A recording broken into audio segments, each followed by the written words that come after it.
কে খে কিতা করিল কার বাবা কে কিতা করিল আমার খাটে না, আমি সাইলেন্ট থাকি যাই। আমি তাহলে আমার কমেন্টের খুব জরুরত নাই, আর তারে ইনসাল্ট করা ভালো নাই মনে কর।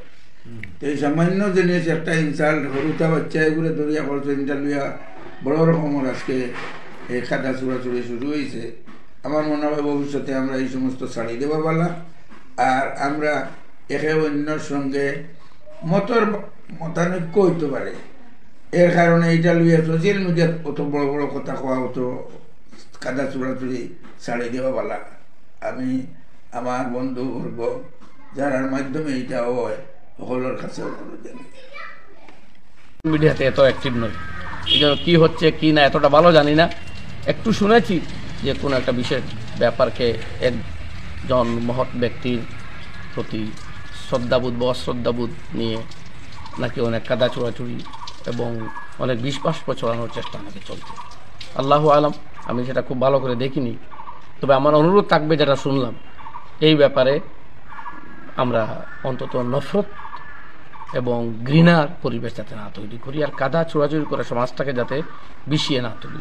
আমরা শান্তি, সম্প্রীতি এবং সৌহার্দ্যের পরিবেশে বসবাস করি, এটাই কাম্য। এবং নিজ নিজ আদর্শকে আমরা তুলে ধরি মানুষের মধ্যে, আমাদের কাজ দিয়ে, আমাদের আচরণ দিয়ে, ব্যবহার দিয়ে, তাহলে গোটা জগৎ আমাদের বশীভূত হবে ইনশাআল্লাহ। এই অনুরোধটুকু।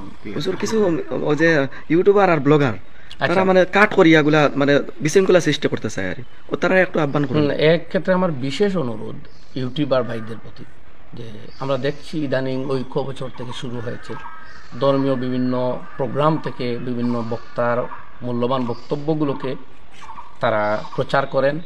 একদিক দিয়ে এটা ভালো কথা, কিন্তু সেক্ষেত্রে নিজের ভিউয়ার্সকে বাড়ানোর জন্য বা মানুষকে উত্তেজিত করার জন্য কাটিং করে বক্তব্যকে পেশ করা, এটা কিন্তু সাংঘাতিক রিস্কেবল। অনেক সময় কথার কিছু অংশ আসবে, কিছু অংশ আসবে না। এই কথা মানুষ আংশিকভাবে শুনে উত্তেজিত হবে বা মানুষ ভুল বুঝবে, এমনকি অনেক ভুল বুঝাবুঝি তৈরি হয়ে এক কথার জায়গায় আরেক কথা ছড়িয়ে যায়।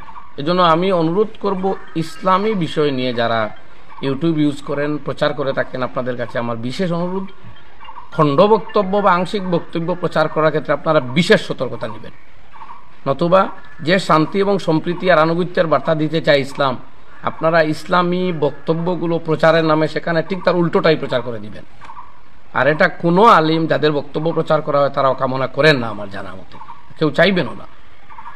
সুতরাং আপনারা দয়া করে এই ধরনের ছোটোখাটো ব্যাপারগুলো কাটসাট করে হোক বা যেভাবেই হোক প্রচার করে অন্তত শান্তির বার্তা ছড়ানোর জায়গায় অশান্তি আর বিদ্বেষ ভাব তৈরি করা থেকে বিরত থাকুন। এটা আমাদের বিনম্র অনুরোধ থাকলো প্রত্যেকের প্রতি।